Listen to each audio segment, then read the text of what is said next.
Hello students. इससे पहले हम लोग पढ़ रहे थे electrophilic substitution of electrophilic substitution. तो electrophilic substitution of aromatic compounds में हम लोग ये सारा चीज़ देख चुके थे। बेंजीन का इलेक्ट्रोफिलिक सब्स्टिट्यूशन देख चुके थे, और अगर ये भी हम लोग देख चुके थे कि किसी भी बेंजीन में यानी कि एरोमेटिक कंपाउंड्स में अगर कोई भी ग्रुप लगा हुआ हो तब उसके रेस्पेक्ट में इलेक्ट्रोफिलिक सब्स्टिट्यूशन रिएक्शंस कैसे होगा। तो ये सारा चीज़ हम लोग पढ़ रहे थे मेनली इसलिए कि जो भी इलेक्ट्रोफिलिक सब्स्टिट्यूशन 12th क्लास में दिया हुआ है उसको अच्छे से समझ पाए। ठीक है, अब हम लोग यहाँ पे आएंगे। मेन जो आपके एनसीईआरटी में जो रिएक्शंस दिया हुआ है उस रिएक्शंस को हम लोग यहाँ पे देखेंगे, electrophilic substitution reactions of haloarenes. तो electrophilic substitution of haloarenes में यानी कि हैलो का मतलब हो गया वहाँ पे हैलोजन कोई भी हो सकता है, क्लोरीन क्लोरीन ब्रोमीन आयोडीन कोई भी हैलोजन वहाँ पे हो सकता है। तो अगर बेंजीन में पहले से अगर कोई हैलोजन है और तब हम लोग वहाँ पे इलेक्ट्रोफिलिक सब्स्टिट्यूशन अगर कराना चाह रहे हैं तो वो इलेक्ट्रोफाइल किस किस पोजीशन पे अटैक करेगा, ये सारा चीज ऑलरेडी हम लोग पहले भी देख चुके थे, बट डायरेक्ट हम लोग को रिएक्शंस यहाँ पे देखना है। तो इसमें देखिए हम लोग यहाँ बात कर रहे थे इलेक्ट्रोफिलिक सब्स्टिट्यूशंस ऑफ हैलोइड्स, और हैलोइड्स में हम लोग पहला देखेंगे हैलोजिनेशन। तो हैलोजिनेशन में हम लोग यहाँ पे क्लोरोबेंजीन का हैलोजिनेशन अगर कराएंगे, ये क्लोरोबेंजीन हो गया, और इसमें अगर हम लोग हैलोजिनेशन कराएंगे तो हैलोजिनेशन कराने के लिए हम लोग को Cl2 के साथ FeCl3 लेना होगा। ये ऑलरेडी सारा चीज हम लोग पहले भी देख चुके थे। तो FeCl2 और FeCl3 लेते हैं तो आपको पता है कि यहाँ पे जो ग्रुप जुड़ा हुआ है इस ग्रुप के पास लोन पेयर है, और लोन पेयर के कारण हम लोग देखे थे पिछले वीडियो में कि अर्थो और पारा पोजीशन पे निगेटिव चार्ज क्रिएट होता है। तो अर्थो और पारा पोजीशन पे निगेटिव चार्ज क्रिएट होता है तो जो भी इलेक्ट्रोफाइल होगा वो अर्थो पे अटैक करेगा या फिर पारा पोजीशन पे अटैक करेगा।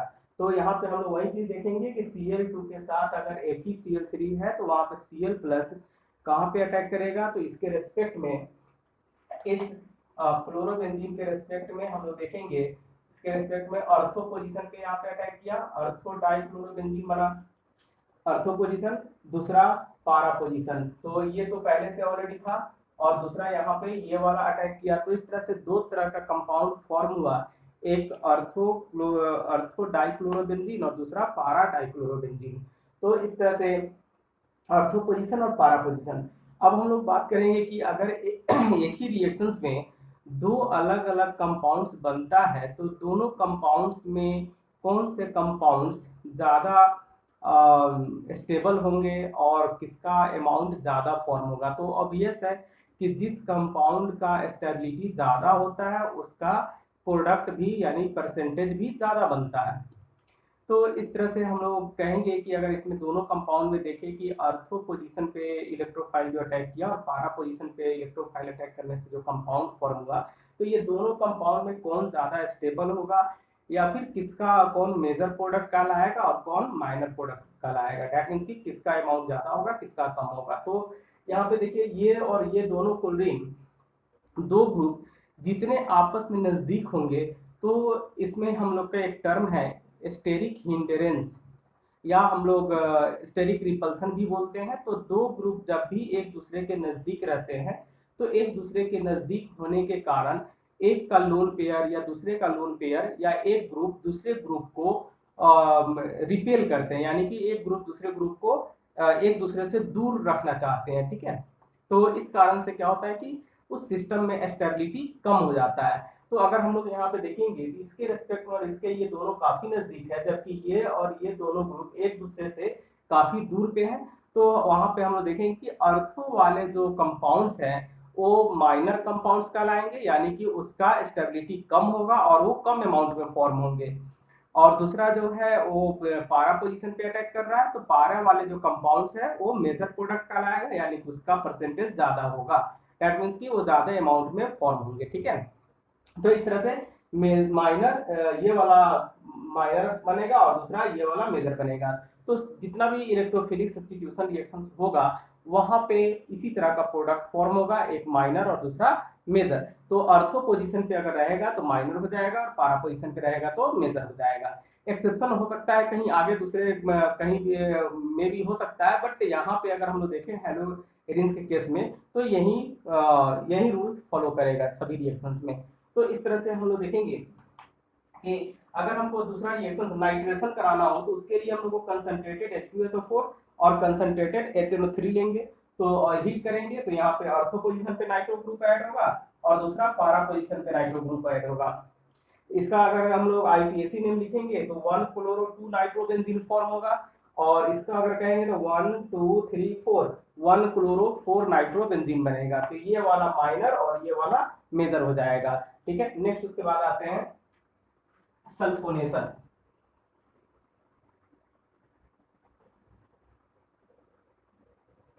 थर्ड रिएक्शन है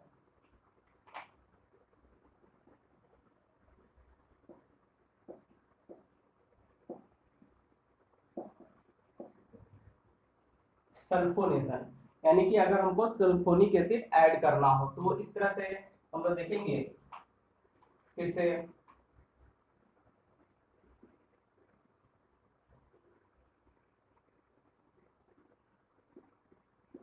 ये हो गया हम लोग का हेलोबेंजीन। यहाँ पे हम लोग Cl लिए हैं, Cl के बदले में कुछ भी ले सकते हैं, Br भी ले सकते हैं, I भी ले सकते हैं, कोई प्रॉब्लम नहीं है। तो ये हो गया हम लोग का क्लोरोबेंजीन। और जैसा कि बताया थे कि सल्फोनेशन करने के लिए हम लोग को कौन सा रिएजेंट लेना होता है, तो सल्फोनेशन के लिए हम लोग कंसंट्रेटेड H2SO4 लेते हैं या फिर ओलियम लेते हैं। तो ये दोनों में से कोई भी अगर हम लोग लेंगे और हीट करेंगे तो वहां पे सल्फोनिक एसिड ऐड होगा अर्थो पोजीशन पे और पारा पोजीशन पे। तो यहाँ पे हम लोग लिख सकते हैं कॉन्क H2SO4 हीट करेंगे तो यहाँ पे बनेगा हम लोग को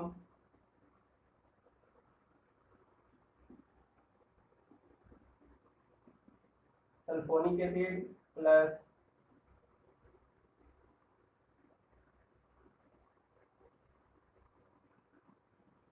SO3H। तो इस तरह से हम लोग कहेंगे कि ये वाला जो कंपाउंड है इसका अगर नाम लिखना हो तो ये नंबरिंग अब यहाँ से होगा, क्योंकि sulphonic acid main functional group है क्लोरीन के रेस्पेक्ट में। तो 1 2 तो इसको हम लोग लिखेंगे 2 chloro benzene sulphonic acid, benzene sulphonic acid. ठीक है, इसका अगर नेम लिखेंगे तो 1 2 3 4 ये हो जाएगा 4 क्लोरो बेंजीन सल्फोनिक एसिड। ठीक है, अब मेजर और माइनर की बात करेंगे। ये वाला कंपाउंड माइनर हो जाएगा और ये वाले मेजर हो जाएगा। ठीक है, तो इस तरह से मेजर प्रोडक्ट कभी कहीं पे क्या होगा कि एक ही प्रोडक्ट अगर लिखने के लिए आएगा, अगर ऐसा कोई भी क्वेश्चन पूछा जाता है कि मेन प्रोडक्ट ही लिखे तो वहां पे हम लोग मेजर प्रोडक्ट को ही लिखेंगे, माइनर प्रोडक्ट को फिर हम लोग वहां पे नेग्लेक्ट कर देंगे। ठीक है, क्योंकि बहुत सारे ऑब्जेक्टिव क्वेश्चंस में भी ऐसे आते हैं कि मेन प्रोडक्ट लिखिए या मेजर प्रोडक्ट लिखिए, तो सिर्फ मेजर प्रोडक्ट की ही हम लोग बात करेंगे, माइनर को छोड़ देंगे। ठीक है, लेकिन जहाँ पे अगर सब्जेक्टिव हो ऐसा बनाना हो तो फिर वहां पे आप दोनों को लिखिएगा, और मेजर भी लिखिए माइनर भी लिखिए। ठीक है, नेक्स्ट उसके बाद हम लोग देखेंगे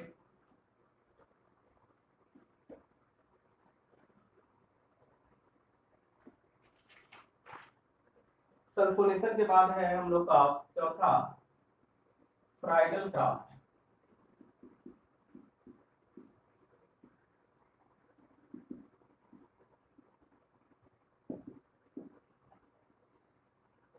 Friedl craft reaction, Friedl craft में पहला हम लोग लिखेंगे यहाँ पे अल्काइलेशन।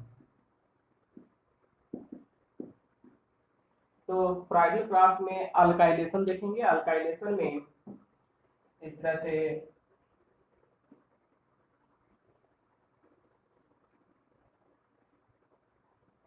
ये क्लोरोबेंजीन, और अल्काइलेशन के लिए हम लोग कोई भी अल्काइल ग्रुप ले सकते हैं, मिथाइल ले सकते हैं, इथाइल ले सकते हैं, ये बहुत सारा चीज ऑलरेडी पहले भी आपको बता चुके हैं।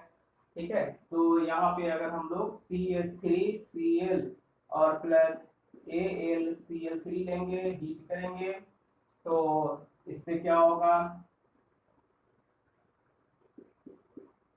अर्थो पोजीशन पे मिथाइल ग्रुप ऐड होगा और पारा पोजीशन पे ऐड होगा।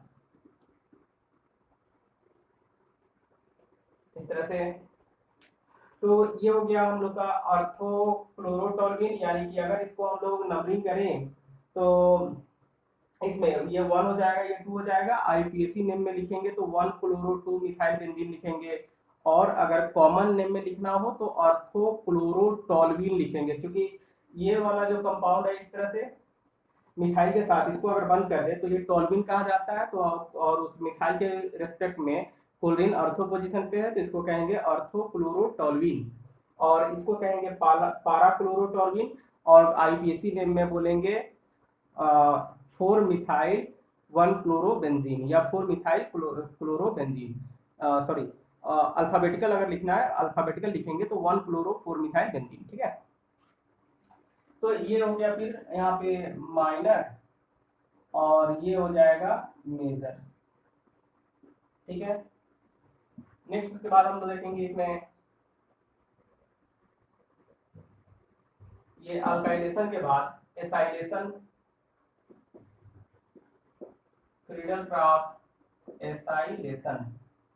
तो फ्रीडल-क्राफ्ट एसाइलेशन में फिर से वही Cl लेंगे,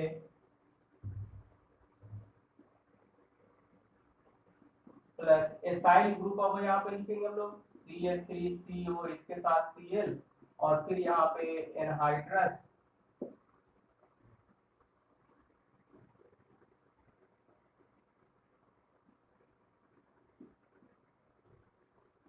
एनहाइड्रस FeCl3। ठीक है, तो एनहाइड्रस FeCl3 लेंगे। फिर यहाँ पे जो प्रोडक्ट आएगा वो प्रोडक्ट हम लोग का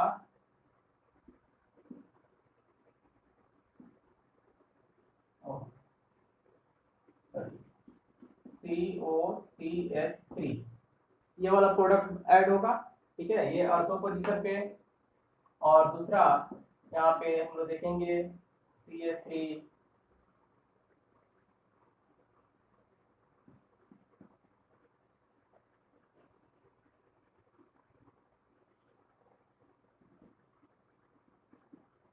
CH3। ठीक है, अगर हम लोग नंबरिंग करेंगे तो आप समझ सकते हैं यहाँ पे दो तरह से हम लोग नंबरिंग कर सकते हैं, कॉमन नेम में भी और आईपीएसी नेम में भी। कॉमन नेम में अगर हम लोग कहें तो ये वाला आपको पता है कि इसमें हम लोग इसको हम लोग बोलते हैं एसीटोफिनॉन। कॉमन नेम में इसको बोलेंगे एसीटोफिनॉन। तो ये 2 नंबर पोजीशन पे Cl है अर्थो पोजीशन पे, तो ऑर्थोक्लोरो एसीटोफिनॉन भी बोल सकते हैं। और इसको हम लोग पारा क्लोरो एसिटोफिनॉन भी बोल सकते हैं। और आईपीएसी नेम में अगर लिखना चाहे तो फिर वो हम लोग क्या करेंगे, मेन कार्बन का जो चेन होगा वो आपका ये हो जाएगा 1 2, तो हम लोग लिखेंगे ब्रैकेट में लिखना होगा 1 2 2 क्लोरोफिनाइल, ठीक है, इथेनॉन, 2 क्लोरोफिनाइल इथेनॉन, ऐसे लिखेंगे। ठीक है, तो लिख देते हैं यहाँ पे आईपीएसी नेम 2, ये हो गया 1। तो पहले हम लोग लिखेंगे, यहाँ पे लिख देते हैं 1 लिखेंगे, ब्रैकेट लिखेंगे, ठीक है, 2 क्लोरोफिनाइल, 2 क्लोरोफिनाइल इथेनॉल, इथेनॉल, ये हो गया। और इसी तरह से इसका अगर लिखेंगे तो 1 2 3 4 ऐसे लिखेंगे। ठीक है, और ये इसका हो जाएगा, और ये वाला मेन चेन 1 2, ठीक है। तो इसके लिए अगर हम लोग कहेंगे तो 4 क्लोरो, यहाँ पे बस क्या हो जाएगा, यहाँ पे 2 के बदले में 4 लिख देंगे तो ये इसका नाम कंप्लीट हो जाएगा 4 क्लोरोफिनाइल इथेनॉल। ठीक है, तो इस तरह से ये वाला फिर माइनर और ये वाला मेजर, ये मेजर प्रोडक्ट हो गया। ठीक है, तो हेलोएरिन्स का इलेक्ट्रोफिलिक सब्स्टिट्यूशन इतना ही है। और दूसरा हम लोग नेक्स्ट देखेंगे रिएक्शंस विथ मेटल, यानी कि जिस तरह से हम लोग हेलो अल्केन को अलग अलग मेटल के साथ रिएक्ट करा रहे थे, उसी तरह से हेलोएरिन्स को भी, यानी कि एरोमेटिक वाले कंपाउंड को भी हम लोग मेटल के साथ अगर कम रिएक्शन कराएंगे तो कौन कौन सा रिएक्शन देता है उसको हम लोग देखते हैं यहाँ पे। ठीक है, तो अब हम लोग यहाँ पे देखेंगे रिएक्शंस विथ मेटल। नेक्स्ट हम लोग का रिएक्शन है वो है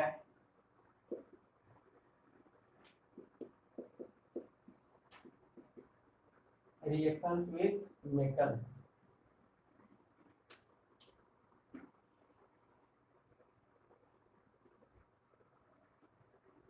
यहाँ पे ज्यादा बेटर होगा, इसको ऐसे लिखे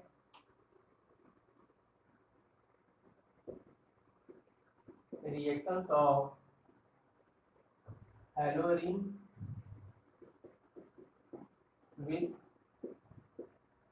मेटल्स।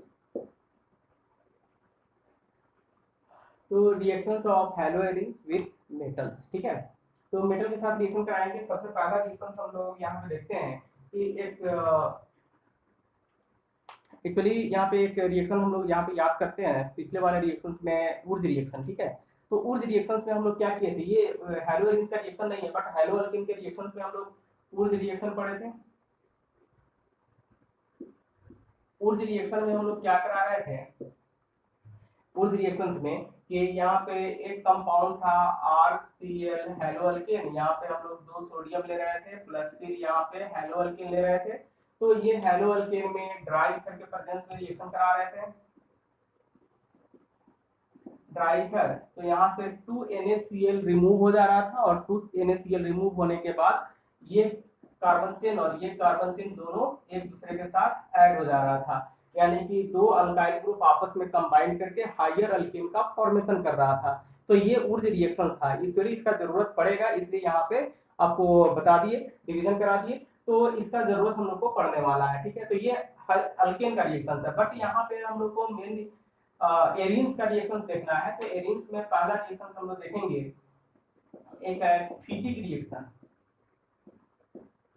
ये जस्ट ऊर्ज रिएक्शन के जैसा ही है फिटिक रिएक्शन। तो फिटिक रिएक्शंस भी ऊर्ज रिएक्शन के जैसा है, उसमें जो चीज हम लोग वहां पे सोडियम यूज करते हैं यहाँ भी वही चीज यूज करेंगे, सोडियम और ड्राई ईथर, ठीक है, हेलो एरिन के लिए। तो इस तरह से हम लोग यहाँ पे देखें,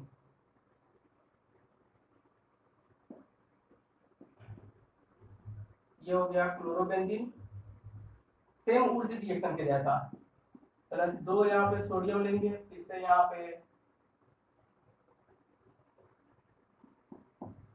क्लोरोबेंजीन लेंगे। ये और ये दोनों सेम है, इसका मतलब हम लोग क्या कर सकते हैं, इसको 2 मोल लिख के भी छोड़ सकते हैं, 2 मोल प्लस सोडियम लिख के भी इसका रिएक्शन करा सकते हैं, लेकिन उसको समझने के लिए हम लोग इसको अलग अलग लिख रहे हैं, ठीक है ना। ये भी क्लोरोबेंजीन है, यहाँ से ये 2 NaCl निकल जाएगा और इसमें ड्राई ईथर का यूज करेंगे। तो इस तरह से ये 2 NaCl निकलने के बाद यहाँ पे लिख सकते हैं -2 NaCl, यहाँ पे लिख दीजिए 2 NaCl, और ये बेंजीन का रिंग और ये बेंजीन रिंग, ये दोनों आपस में कंबाइन कर जाएगा ऊर्ज रिएक्शन के जैसा, दोनों को ऐसे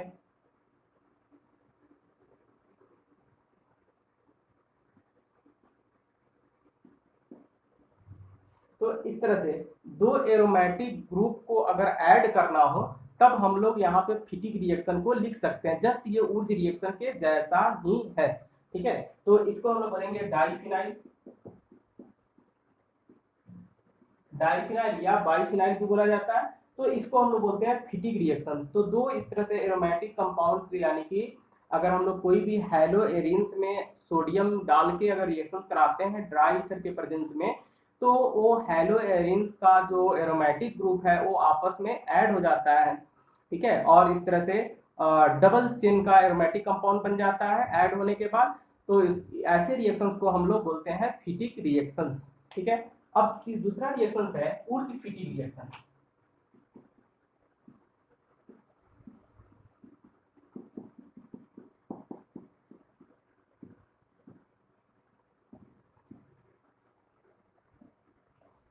यहाँ पे देखिए इसके नाम से पता चल रहा है क्या, ऊर्ज और फिटिक, यानी कि ऊर्ज का हेलो अल्केन और फिटिक का हेलो एरिन, ये दोनों को अगर हम लोग एक साथ सोडियम के प्रेजेंस में सोडियम के साथ रिएक्शन कराएंगे ड्राई ईथर के प्रेजेंस में, तो वहां पे दोनों आपस में कंबाइन करेगा। तो इसलिए हम लोग दोनों इसको बोलते हैं, जो प्रोडक्ट बनता है वो बनता है अल्काइल बेंजीन, ठीक है, या अल्काइल एराइल ग्रुप, ठीक है। तो इस तरह से यानी कि जो भी एरोमेटिक कंपाउंड है उसमें अल्काइल ग्रुप ऐड हो जाता है, तो इसलिए हम लोग इस रिएक्शन को बोलते हैं वुर्ज फिटिक रिएक्शन, यानी कि वुर्ज का अल्काइल ग्रुप और फिटिक का एरोमेटिक ग्रुप ये दोनों आपस में ऐड हो जाता है, ठीक है। तो इस तरह से हम लोग यहाँ पे कोई भी अल्काइल ग्रुप ले सकते हैं, जैसे मान लेते हैं कि R है Cl प्लस फिर से 2Na सोडियम प्लस Cl और ये बेंजीन एरोमेटिक ग्रुप। अब यहाँ से ये क्या हो जाएगा, दोनों यहाँ पे ड्राई ईथर रखेंगे, -2NaCl कर देंगे, तो इस तरह से ये R ग्रुप और ये वाला बेंजीन ग्रुप इस तरह से ये दोनों ग्रुप आपस में ऐड हो गया, ठीक है ना, ये और ये दोनों आपस में ऐड होकर ये वाला कंपाउंड फॉर्म किया, इसलिए हम लोग बोलते हैं कि ये वुर्ज का पार्ट है और ये फिटिक का पार्ट है, और दोनों कंबाइन करके ये वुर्ज फिटिक रिएक्शन दिया, ठीक है। इसका हम लोग एक और एग्जांपल लिख सकते हैं, जैसे इसका एग्जांपल में अगर हम लोग मान लेते हैं R के बदले में अगर कोई CH3 CH2Cl ले लेते हैं, ठीक है, प्लस यहाँ पे 2Na ले लेते हैं और फिर Cl के साथ यहाँ पे बेंजीन ले लेते हैं, ऐसे। तो इस तरह से हम लोग का यहाँ पे जो कंपाउंड फॉर्म होगा, यहाँ पे लिखेंगे ड्राई ईथर और ये वाला दोनों -NaCl हो जाएगा 2NaCl, और ये ग्रुप अल्काइल ग्रुप और ये वाला फिनाइल ग्रुप ये दोनों आपस में ऐड होगा CH3CH2, ऐसे। तो इसको हम लोग बोलेंगे वुर्ज फिटिक रिएक्शंस, और इसका नेम हो जाएगा इथाइल बेंजीन, जब इसको हम लोग बोलेंगे इथाइल बेंजीन। तो इस तरह से अल्काइल बेंजीन बनाने का ये भी एक अच्छा तरीका हो गया, यानी कि बेंजीन में अल्काइल ग्रुप अगर ऐड करना हो तो हम लोग इस रिएक्शन को यूज करके भी अल्काइल ग्रुप को बेंजीन में ऐड कर सकते हैं, मतलब कि हम लोग का आसानी से कन्वर्सन आ जाएगा। अल्काइल बेंजीन का अगर कन्वर्सन मतलब कोई भी अल्काइल ग्रुप बेंजीन बनाना हो तो हम लोग इसी रिएक्शन को यूज करके अल्काइल बेंजीन बना सकते हैं। ये रिएक्शन याद रखिएगा, ये आपको कन्वर्सन में हेल्प करेगा, ठीक है। नेक्स्ट उसके बाद देखेंगे, तो ये वुर्ज फिटिक रिएक्शंस हो गया। नेक्स्ट रिएक्शन से हम लोग का रिएक्शंस विद कॉपर, एक दो रिएक्शन हम लोग एक्स्ट्रा देख रहे हैं, ठीक है। नेक्स्ट रिएक्शन लिखेंगे रिएक्शन विद कॉपर। कॉपर के साथ अगर रिएक्शन कराते हैं तो क्या होता है, जिस तरह से हम लोग हेलो अल्केन का भी रिएक्शन देखे थे अलग अलग मेटल के साथ, कॉपर के साथ, जिंक के साथ, उसी तरह से यहाँ भी एक दो रिएक्शन हम लोग देख सकते हैं।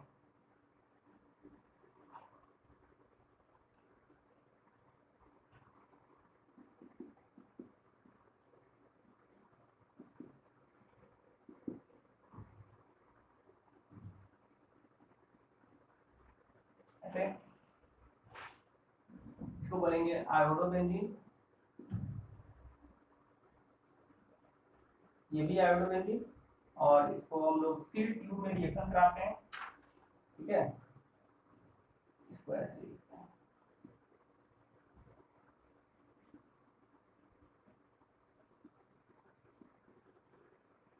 Seal tube.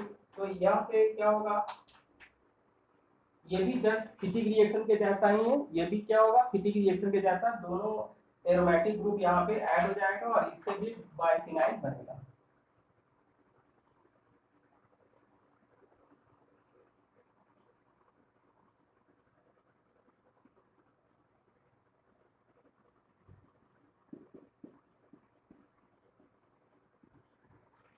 बाइफिनाइल यहाँ भी बन सकता है, बाइफिनाइल या डाइफिनाइल दोनों बोल सकते हैं, कोई दिक्कत नहीं है। तो यहाँ पे भी उसको हम लोग बना सकते हैं, ठीक है, जस्ट फिटिक रिएक्शन के जैसा।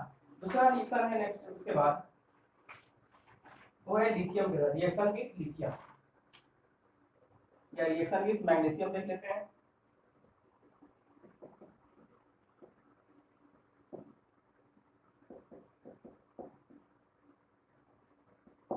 रिएक्शन विद मैग्नीशियम, तो मैग्नीशियम के साथ अगर रिएक्शन देखना चाह रहे हैं तो ये भी जस्ट उसी तरह से होगा, जैसे ग्रिग्नार्ड रिएजेंट बन रहा था तो सेम रिएक्शन होगा इसमें भी।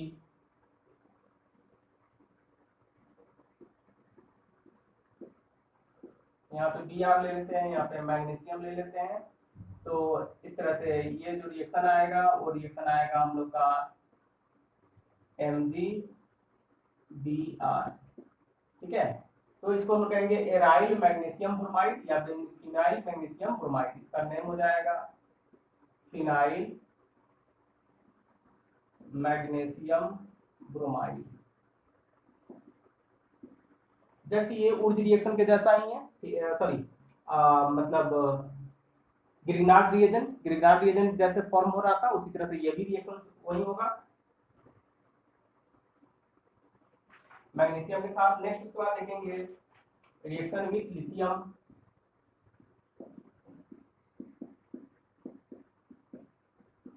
लिथियम के साथ अगर रिएक्शन कराते हैं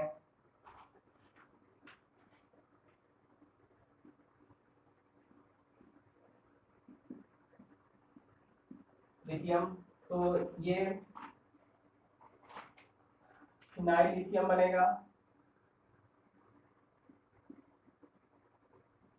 यहाँ पे लिथियम बन जाएगा और प्लस यहाँ पे लिथियम ब्रोमाइड का फॉर्मेशन होगा, ठीक है। नेक्स्ट उसके बाद हम लोग देखेंगे reaction with nickel aluminium. Next reaction एक है कि अगर हम लोग बेंजीन को रिड्यूस कराते हैं अल्काइल बेंजीन को, तो इसमें दो हाइड्रोजन यानी कि नेसेंट हाइड्रोजन से रिएक्शन कराएंगे और किसके प्रेजेंस में निकेल एल्यूमिनियम और सोडियम हाइड्राइड। यहाँ पे जो एलिमेंट लेंगे वो मेटल वो होगा निकेल और एल्युमिनियम का कॉम्बिनेशन, यानी कि निकेल और एल्युमिनियम के कॉम्बिनेशन के साथ हम लोग इसको रिएक्ट करा रहे हैं, ठीक है। और किसके प्रेजेंस में, तो यहाँ पे NaOH के प्रेजेंस में क्या लिख सकते हैं हेडिंग में, रिएक्शन विथ निकेल एल्युमिनियम, ठीक है। NaOH एंड हीट देंगे साथ में, तो इससे क्या होगा बेंजीन बनेगा प्लस HCl बनेगा, बेंजीन प्लस HCl। तो इस तरह से ये वाला रिएक्शन, ये भी रिएक्शन हम लोग यूज कर सकते हैं बेंजीन के प्रिपरेशन करने के लिए। यानी कि कहीं भी अगर हमको अल्काइल हैलाइड से डायरेक्ट अगर बेंजीन बनाना हो तो ये रिएक्शन काफी इंपॉर्टेंट है। और ये मतलब काफी इतना ज्यादा इंपॉर्टेंट है कि आप कहीं भी जैसे कन्वर्सन के लिए हम लोग आसानी से यूज कर सकते हैं। जैसे हेलो बेंजीन से बेंजीन बना लिए और बेंजीन से फिर जो कंपाउंड प्रिपेयर करना हो उस कंपाउंड को हम लोग प्रिपेयर कर सकते हैं, वहां पे बहुत आसान हो जाएगा कन्वर्सन करना, ठीक है। तो ये हम लोग का था रिएक्शन विथ मेटल। और जितना भी रिएक्शंस था हेलो अल्केन का, आज वो रिएक्शंस कंप्लीट हो गया। और कंप्लीट होने के बाद अब इसके बाद जो चीज बचा हुआ है वो है कुछ स्पेसिफिक कंपाउंड्स। जैसे आपको एनसीईआरटी के आधार पे अगर दिखाते हैं तो देखिए यहाँ पे ये आपका एनसीईआरटी, ये चैप्टर हम लोग शुरू किए थे और इस चैप्टर में सारे चीज को हम लोग डील कर चुके हैं ऑलरेडी। यहाँ पे देखिए ये चैप्टर आपको दिखेगा, हेलो अल्केन हेलो एल्केन, ये सारा चीज हम लोग पढ़ चुके थे। ये पूरा सीरियल वाइज जिस तरह से ये इसका टॉपिक दिया हुआ है उस तरह से हम लोग पढ़ चुके थे। और यहाँ पे एक चीज दिखाना चाहेंगे आपको, हम लोग ये यही वाला पार्ट पढ़ रहे थे, वो लिखा हुआ है यहाँ पे रिएक्शंस विथ हेलोएरिन्स। तो हेलोएरिन्स में हम लोग न्यूक्लियोफिलिक सब्स्टिट्यूशन पढ़ लिए, ठीक है। और ये सब सारा प्रोसेस हम लोग पढ़ चुके थे, न्यूक्लियोफिलिक सब्स्टिट्यूशन क्यों होता है, कैसे होता है, ये सबको डिस्कस कर चुके थे। यही इलेक्ट्रोफिलिक सब्स्टिट्यूशन था। तो इसी चीज को समझाने के लिए इससे पहले जो भी 2-3 वीडियो आप लोग ने देखा इलेक्ट्रोफिलिक सब्स्टिट्यूशन का, तो इसको समझाने के लिए वो सारा चीज 11th वाला जो पार्ट था उसको फिर से रिपैक करके आपको समझाया गया। और अब उसके बाद जहां भी इलेक्ट्रोफिलिक सब्स्टिट्यूशन आएगा अब कोई दिक्कत नहीं होना चाहिए, ठीक है। मेन आपको जो इलेक्ट्रोफिलिक सब्स्टिट्यूशन में याद रखना है 12th के लिए, और याद रखना है ये वाला चीज, यही चीज अभी हम लोग पढ़े, ये वाला सारा चीज, ठीक है। ये रिएक्शन था फ्राइडल क्राफ्ट रिएक्शंस। तो इस तरह से ये सब चीज हम लोग पढ़ चुके हैं, अब इसमें कोई दिक्कत नहीं है। रिएक्शंस विथ मेटल, तो रिएक्शन विथ वुल्फ फिटिक रिएक्शन, ये हम लोग सारा चीज पढ़ चुके हैं, ठीक है। अब उसके बाद आपका आपका काम है ये होमवर्क आपका कंप्लीट करना, ये सारा चीज आपका होमवर्क 10.7 10.8 जो भी इससे पहले जितना भी इंटेक्स क्वेश्चंस था वो सबको आपको बनाना है। ठीक है, नेक्स्ट उसके बाद हम लोग का है वो है पॉली हेलोजन कंपाउंड्स। तो यहाँ पे आप देखिए पॉली हेलोजन कंपाउंड्स लिखा हुआ है, कुछ पार्टिकुलर स्पेसिफिक कंपाउंड्स है। इस कंपाउंड्स का बस इसमें मेन चीज है कि क्या इसका प्रिपरेशन है और इसका क्या यूजेज है, क्या प्रॉपर्टीज है, बस इतना ही चीज जानना है सब कंपाउंड्स का जो भी नेम दिया हुआ है। और इस कंपाउंड्स के डायरेक्ट इसे एनसीईआरटी तो आपको पढ़ना ही पढ़ना है। ठीक है, इसका मेनली इससे जो कि क्वेश्चन पूछा जाता है वो पूछा जाता है कि इसका यूजेज क्या क्या है। ठीक है, कहाँ पे इसका यूज करते हैं हम लोग।